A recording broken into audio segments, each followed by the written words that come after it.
on est vraiment... En plus, il est évident qu'un Premier ministre a jamais réussi à accéder à la fonction suprême à part Chirac, parce que c'était des conditions qui étaient très différentes. Mais on sait très bien que le Premier ministre, c'est infusible. Donc à la fois, on fait humilier les autres concurrents par un type de 34 ans qui est gay, et en même temps, on lui tire une balle dans la tête en faisant un fusible. Et tout en sachant qu'il faut bien comprendre que l'obsession d'Emmanuel Macron, ça je tiens à le dire parce que ça passe un peu sous les radars, j'ai l'impression que les autres journalistes font semblant de ne pas le comprendre, c'est 2027. C'est-à-dire comment...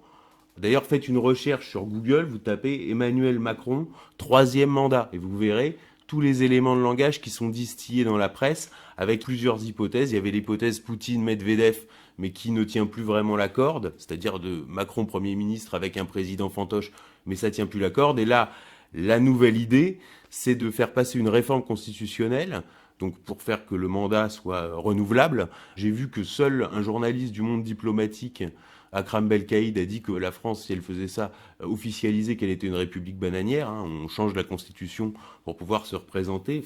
Et avec, alors l'idée qui tient la corde dans les milieux de la Macronie, ce serait une réforme constitutionnelle avec un mandat de 6 ans. Donc on sort du quinquennat, on passe à 6 ans, avec des mi-termes qui seraient organisés au milieu. Et donc là intervient l'hypothèse de la dissolution qui permettrait, donc peut-être après les européennes, de faire arriver Jordan Bardella Premier ministre, ou en tout cas le Rassemblement national à Matignon, afin de le cramer par l'exercice du pouvoir et de se faire réélire en 2027. Mais bon, quoi qu'il en soit, il faut bien comprendre que l'obsession d'Emmanuel Macron, c'est de rester au pouvoir après 2027.